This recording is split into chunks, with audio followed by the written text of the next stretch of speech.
नमस्कार दोस्तों, सुबह सुबह की सबसे पहली बड़ी खबर में आपको बताएंगे कि 2024 में प्रधानमंत्री को दोबारा सरकार नहीं बनाने देंगे। लालू प्रसाद यादव ने कर दिया बड़ा दावा, जिसको लेकर के भाजपा को लगेगा बड़ा झटका। दोस्तों आपको क्या कुछ लगता है, कमेंट जरूर बताइएगा। इसी प्रकार दोस्तों दूसरी बड़ी खबर में आपको बताएंगे कि भाजपा सांसद की सदस्यता होगी खत्म, अजय राय का दावा। बता दी खास बात, जिसको लेकर के उत्तर प्रदेश में भाजपाइयों में मचा हड़कंप। जी हां दोस्तों, यहां पर कांग्रेस पार्टी ने उत्तर प्रदेश में बड़ा खेल खेल दिया है, जिसको लेकर के सदस्यता रद्द हो सकती है भाजपा सांसद की। इसी प्रकार दोस्तों तीसरी बड़ी खबर में आपको बताएंगे कि स्वामी प्रसाद मौर्य ने ईवीएम को लेकर के भाजपा पर किया वार। बोले 2024 में भाजपा की विदाई है तय, जिसको लेकर के भाजपाइयों में मचा हड़कंप। इसी प्रकार दोस्तों चौथी बड़ी खबर में आपको बताएंगे कि 400 क्या पूरी 543 सीटें ले जाएगी भाजपा। सज्जन वर्मा बोले लोकसभा चुनाव में ईवीएम का सामूहिक बहिष्कार जरूरी है। जी हां दोस्तों, यहां पर इंडिया गठबंधन द्वारा दावा कर दिया है कि 400 पार नहीं, पूरे 543 सीटें भाजपा जीत सकती है, क्योंकि ईवीएम में वो घपला करेगी और ईवीएम को अपने अंदर कर लेगी। अगर हिम्मत है तो बैलेट पेपर से चुनाव कराए। इसी प्रकार दोस्तों पांचवी बड़ी खबर में आपको बताएंगे कि दिया कुमारी और प्रेमचंद्र के डिप्टी सीएम बने रहने पर संकट, जा सकती है कुर्सी। जी हां दोस्तों, यहां पर राजस्थान में भाजपा को बड़ा झटका लग सकता है और दिया कुमारी और प्रेमचंद्र के डिप्टी सीएम बने रहने पर संकट बना हुआ है। दोस्तों आपको क्या लगता है कि सही में भाजपा जो है वो तोड़ मरोड़ के सरकार बना रही है और लोकसभा चुनाव में अगर ईवीएम के बिना चुनाव हुआ तो लोकसभा चुनाव 2024 में भाजपा को लग सकता है बड़ा झटका। आपको जो भी कुछ लगता है दोस्तों कमेंट में जरूर बताइएगा। और दोस्तों ईवीएम में गड़बड़ी की जा सकती है, नहीं की जा सकती है, ईवीएम को हैक किया जा सकता है कि नहीं किया जा सकता है, आप कमेंट में जरूर बताइएगा। इस वीडियो को लाइक जरूर करिएगा और चैनल को सब्सक्राइब करके रख लीजिएगा। और दोस्तों लोकसभा चुनाव 2024 में आप भी इंडिया गठबंधन के साथ खड़े हैं तो कमेंट में इंडिया जरूर लिखिएगा। रुक करते हैं पहली खबर की तरफ। 2024 में प्रधानमंत्री को दोबारा सरकार नहीं बनाने देंगे, लालू प्रसाद यादव ने कर दिया है बड़ा दावा। जी हां दोस्तों, आपको पता चले कि राज्य प्रमुख लालू प्रसाद यादव ने सोमवार को कहा कि वह 2024 में प्रधानमंत्री नरेंद्र मोदी को दोबारा केंद्र के सरकार में नहीं आने देंगे। बिहार के पूर्व मुख्यमंत्री ने यह टिप्पणी इंडिया गठबंधन की मंगलवार को नई दिल्ली में होने वाली चौथी बैठक से पहले की है। राजद प्रमुख ने अपने छोटे बेटे और उप मुख्यमंत्री तेजस्वी यादव के साथ राष्ट्रीय राजधानी के लिए रवाना होने से पहले पटना हवाई अड्डा पर संवाददाता से कहा, हम इंडिया ब्लॉक की बैठक के लिए जा रहे हैं और हम किसी भी कीमत पर प्रधानमंत्री नरेंद्र मोदी को केंद्र में सरकार बनाने की अनुमति नहीं देंगे।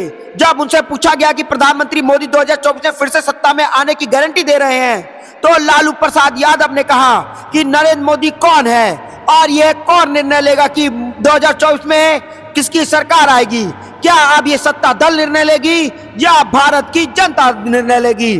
तो दोस्तों यहां पर बड़ा क्वेश्चन उठा दिया है और लालू यादव ने साफ साफ कहा है कि आखिर कौन निर्णय लेगा कि लोकसभा चुनाव में कौन जीतेगा, यह देश की जनता निर्णय लेगी या फिर ईवीएम में घोटाला करके भाजपा निर्णय लेगी। आपको दोस्तों क्या लगता है लोकसभा चुनाव 2024 में किसकी सरकार बनेगी, कमेंट में जरूर बताइएगा। इस वीडियो को लाइक जरूर करिएगा। रुक करते हैं अगली खबर की तरफ। भाजपा सांसद की सदस्यता होगी खत्म, अजय राय का दावा, कह दी बड़ी बात, जिसको लेकर के उत्तर प्रदेश में भाजपाइयों में मचा हड़कंप। जी हां दोस्तों, आपको पता चले कि संसद भवन की सुरक्षा में चूक के मामले में सियासी पारा उफान पर है। विपक्षी सांसद की सुरक्षा के मुद्दे पर सरकार पर हमलावर है। उत्तर प्रदेश कांग्रेस प्रदेश अध्यक्ष अजय राय ने सांसद की सुरक्षा में सेंधमारी की घटना पर उन्होंने केंद्र की भाजपा सरकार पर बेहद गंभीर आरोप लगाया है। उन्होंने भारतीय जनता पार्टी सांसद प्रताप सिन्हा पर कार्रवाई न होने पर केंद्र सरकार पर सवाल खड़े कर दिए हैं। तो दोस्तों यहां पर केंद्र मंत्री जो सांसद हैं भाजपा के वो फंसते हुए नजर आ रहे हैं, जिसको लेकर के मोदी सरकार पर सवाल खड़े हो रहे हैं। अजय राय ने सांसद की सुरक्षा में सेंध की घटना पर कहा है कि मैसूरी के बीजेपी सांसद प्रताप सिन्हा पर अब तक कोई कार्रवाई न होने के केंद्र सरकार की नीति पर सवाल खड़े होते हैं। उन्होंने मांग की है कि भाजपा सांसद प्रताप सिन्हा के खिलाफ देशद्रोह का मुकदमा दर्ज करना चाहिए और लोकसभा सदस्यता समाप्त की जानी चाहिए। उन्होंने आगे कहा कि सांसद में घुसे युवक कोई आतंकवादी नहीं है। यदि उनका इरादा जनहानि पहुंचाना होता तो उनके हाथ में हथियार होते। तो दोस्तों यहाँ पर भाजपा को घेरते हुए अजय राय ने दावा किया है कि वो लोग जो है जो संसद के अंदर घुसे थे वो रोजगार के लिए घुसे थे, महंगाई से से बचने के लिए घुसे थे, मोदी जी के खिलाफ घुसे थे, ना कि जनता को या सांसदों को नुकसान पहुंचाने के लिए घुसे थे, क्योंकि अगर ऐसा होता तो उनके हाथ में हथियार होता। और दोस्तों, जिन्होंने उसको घुसाया था भाजपा के सांसद हैं, उनके खिलाफ आखिर कार्रवाई क्यों नहीं हो रही है, उनकी सदस्यता रद्द क्यों नहीं हो रही है? दोस्तों, आपको क्या लगता है? आप भी अगर कांग्रेस पार्टी और अजय राय के साथ खड़े तो इस वीडियो को लाइक जरूर करिएगा और कमेंट में हमें जरूर बताइएगा कि भाजपा की सदस्यता रद्द होनी चाहिए या नहीं होनी चाहिए। आपको जो भी कुछ लगता है जरूर बताइएगा। दोस्तों, रुक करते हैं अगली खबर की तरफ। स्वामी प्रसाद मौर्य ने ईवीएम को लेकर के भाजपा पर किया वार, बोले 2024 में भाजपा की विदाई तय।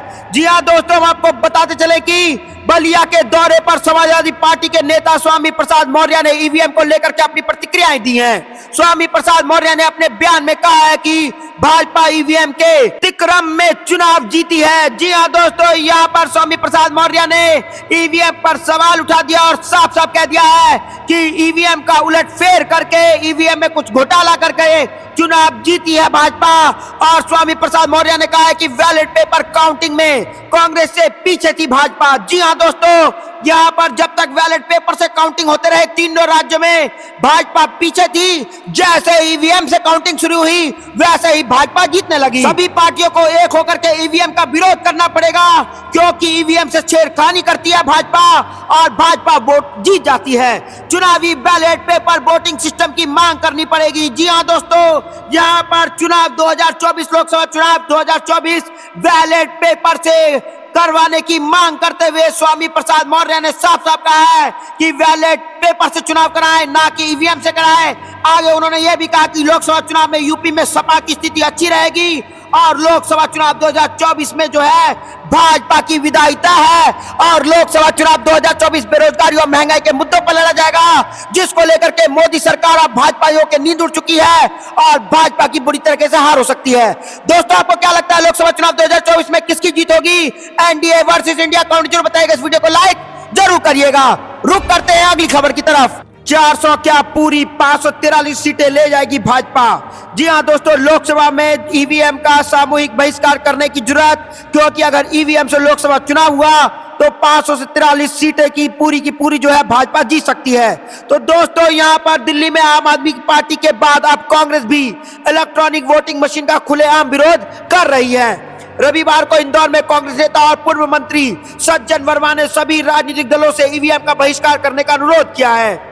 सज्जन वर्मा ने कहा है, यदि नरेंद्र मोदी एवं कंपनी ने लोकसभा चुनाव में 400 सीटें लाने का दावा किया है तो वह ईवीएम के सहारे इससे ज्यादा सीट लाएंगे, क्योंकि वह भारत के संविधान में एक बड़ा बदलाव चाहते हैं, इसलिए उन्हें ऐसा करना जरूरी है। तो दोस्तों, यहाँ पर कब्जा करना चाहती है भाजपा सरकार लोकतंत्र को और ईवीएम को बहिष्कार करना चाहिए। अगर ईवीएम लोकसभा चुनाव 2024 में आता है तो 543 की 43 सीटें भाजपा जीत सकती हैं। दोस्तों, हम आपको पता चले, सज्जन वर्मा ने कहा विधानसभा चुनाव में शुरुआती दौर में 193 सीटों पर कांग्रेस के आगे रहते ही चुनाव का मालूम पड़ गया था, लेकिन बाद में जो हुआ वह सब जानते हैं। उन्होंने आगामी लोकसभा चुनाव में पूरी तरह कांग्रेस के अलावा सभी विपक्षी दलों से अनुरोध किया है कि ईवीएम का सामूहिक बहिष्कार करें। जी हां दोस्तों, ईवीएम का बहिष्कार करना जरूरी है, क्योंकि ईवीएम को हैक किया जा सकता है। दोस्तों, अगर आपको भी लगता है कि लोकसभा चुनाव मतपत्र से होना चाहिए और ईवीएम को करना चाहिए बहिष्कार, अगर मोदी जी को डर नहीं तो आगे मतपत्र से चुनाव कराते क्यों नहीं? आपको जो भी कुछ लगता है कमेंट जरूर बताइएगा। और आप भी कांग्रेस पार्टी और इंडिया गठबंधन के साथ खड़े हैं तो इस वीडियो को लाइक जरूर करिएगा। रुक करते हैं अगली खबर की तरफ। दिया कुमारी और प्रेमचंद के डिप्टी सीएम बने रहने पर संकट जा सकती है कुर्सी। जी हां दोस्तों, हम आपको पता चले कि राजस्थान में सीएम और डिप्टी सीएम पद की शपथ हो चुकी है और कामकाज भी शुरू हो चुका है। ऐसे में भजन लाल प्रदेश के सीएम बने हैं, लेकिन उनके साथ साथ दिया कुमारी और प्रेमचंद बैरावा को उप मुख्यमंत्री बनाया गया है। ऐसे में इन दोनों उप मुख्यमंत्रियों की नियुक्तियों को लेकर के एक वकील ने उच्च न्यायालय में जनहित याचिका दायर कर दी है। इस आधार पर चुनौती दी है कि उन्हें दिलाई गई शपथ असंवैधानिक है। तो दोस्तों, मीडिया रिपोर्ट की माने तो वकीलों ने जनहित याचिका में कहा है कि ऐसा कोई संवैधानिक पदनाम नहीं है और उनकी नियुक्ति रद्द की जानी चाहिए। याचिकाकर्ता ओम प्रकाश सोलंकी ने नियुक्तियों को रद्द कराने के लिए राज्य सरकार को निर्देश देने का अनुरोध करते हुए कहा है कि उप मुख्यमंत्री पद असंवैधानिक है और भारत के संविधान में ऐसा किसी पद का उल्लेख नहीं किया गया है। तो दोस्तों यहाँ पर राजस्थान में किसी भी वक्त भाजपा की सरकार गिर सकती है और दिया कुमारी और प्रेमचंद के डिप्टी सीएम बने रहने पर संकट मंडरा रहा है। जी हाँ दोस्तों, यहाँ पर ईवीएम को हैक कर करके आगे पीछे कर करके भाजपा ने अपनी सरकार बना तो ली है, लेकिन यहाँ पर जो है मुसीबत हो रही है सरकार बनने में और डिप्टी सीएम का पद कभी भी गिर सकता है। दोस्तों आपको क्या कुछ लगता है कमेंट जरूर बताइएगा, इस वीडियो को लाइक जरूर करिएगा। रुक करते हैं अगली खबर की तरफ। अस्पतालों पर भगवा रंग, हम होने नहीं देंगे प्रधानमंत्री से मुलाकात से पहले गर्जी ममता बनर्जी, जिसको लेकर के बंगाल में भाजपाइयों में मचा हड़कंप। जी हाँ दोस्तों, आपको पता चले कि पश्चिम बंगाल की मुख्यमंत्री ममता बनर्जी ने रविवार को दिल्ली रवाना होने से पहले केंद्र सरकार पर चिकित्सा और सामाजिक कल्याण कार्यक्रम के तहत खर्चा होने वाले धन को रोकने का इल्जाम लगाया है।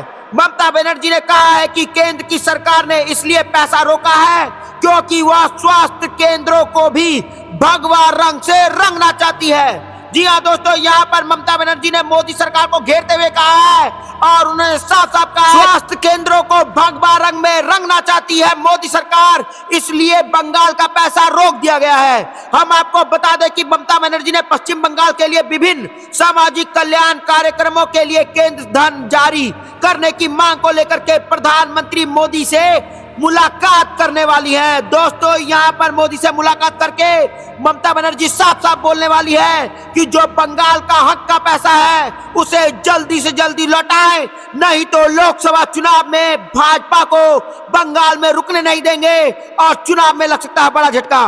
दोस्तों ममता बनर्जी ने कोलकाता हवाई अड्डे पर मीडिया से बात करते हुए कहा कि प्रधानमंत्री मोदी 20 दिसंबर को सुबह 11 बजे मिलने का समय दिया है। उन्होंने स्वास्थ्य विभाग के लिए फंड रोक दिया है। वह चाहते हैं कि सभी स्वास्थ्य विभागों को भगवा रंग से रंग दिया जाए। हमें ऐसा क्यों करना चाहिए? नीला और सफेद हमारे राज्य का अधिकार रंग है, यह राजनीतिक रंग नहीं है। तो दोस्तों आपको क्या लगता है कि रंग के में स्वास्थ्य हॉस्पिटलों को नहीं घेरना चाहिए और भगवा रंग के लिए लोगों के जीवन से नहीं खेलना चाहिए? अगर भाजपा ऐसा ही करती रही तो बंगाल में बड़ा झटका लगेगा और लोकसभा चुनाव 2024 में इंडिया गठबंधन की जीत होगी। दोस्तों आपको क्या कुछ लगता है कमेंट जरूर बताइएगा, इस वीडियो को लाइक जरूर करिएगा।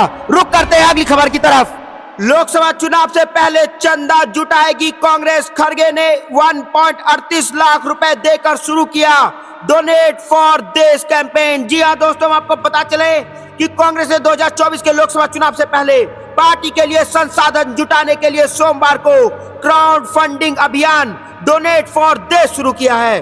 कांग्रेस अध्यक्ष मल्लिकार्जुन खड़गे ने 1.38 लाख रुपए का चंदा देकर के पार्टी के ऑनलाइन क्राउड फंडिंग कार्यक्रम की शुरुआत की है। उन्होंने कांग्रेस समर्थकों से अपील की है कि वह बेहतर भारत के निर्माण के प्रयासों में सहयोग के लिए चंदा दें। मल्लिकार्जुन खड़गे ने इस मौके पर कहा है कि यह पहली बार है जब कांग्रेस लोगों से देश के लिए चंदा मांग रही है। उन्होंने कहा यदि आप केवल अमीर लोगों पर निर्भर होकर काम करते हैं तो आपको उनकी नीतियों का पालन करना होगा। महात्मा गांधी ने भी स्वतंत्रता संग्राम के दौरान जनता से दान लिया था।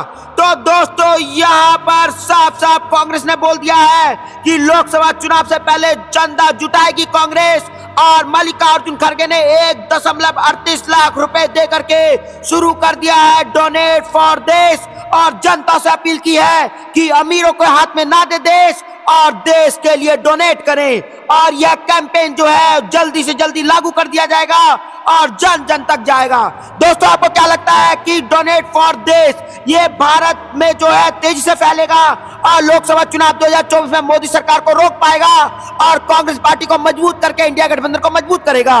दोस्तों आपको जो भी कुछ लगता है कमेंट जरूर बताइएगा और आप भी इंडिया गठबंधन के साथ और कांग्रेस पार्टी के साथ खड़े तो इस वीडियो को लाइक जरूर करिएगा। रुक करते हैं अगली खबर की तरफ। कमलनाथ हमारे नेता, उनके और दिग्विजय सिंह के नेतृत्व में आगे बढ़ेगी पार्टी। मध्य प्रदेश कांग्रेस अध्यक्ष बनने पर बोले जीतू पटवारी।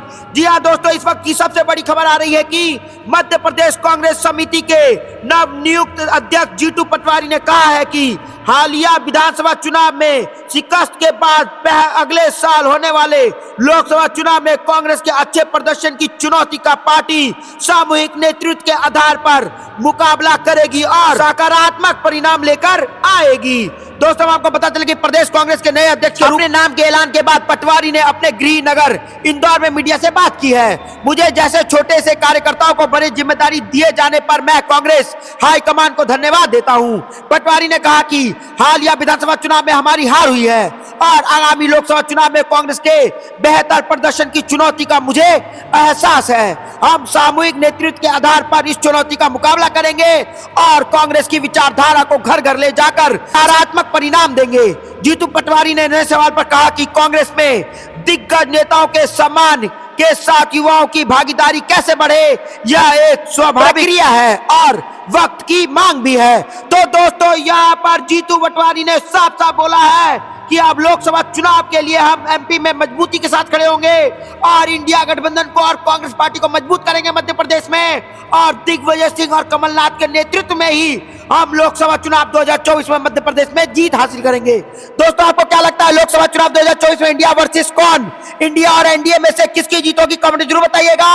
और आप भी कांग्रेस पार्टी और इंडिया गठबंधन के साथ खड़े तो इस वीडियो को लाइक जरूर करिएगा। रुक करते हैं अगली खबर की तरफ। भाजपा सांसद के भाषणों से गायब हुआ एक्स सीएम शिवराज सिंह चौहान और लाडली बहन योजना भी हुई नाराज। जी हाँ दोस्तों आपको पता चले कि मुख्यमंत्री पद से हटने के बाद अब शिवराज सिंह चौहान बीजेपी नेताओं के भाषणों से भी गायब हो गए लगे हैं। भारत संकल्प यात्रा के दौरान सांसद केपी यादव ने 15 मिनट का भाषण दिया, लेकिन इस बार भी पूर्व मुख्यमंत्री शिवराज सिंह चौहान और लाडली बहन योजना का नाम नहीं लिया है।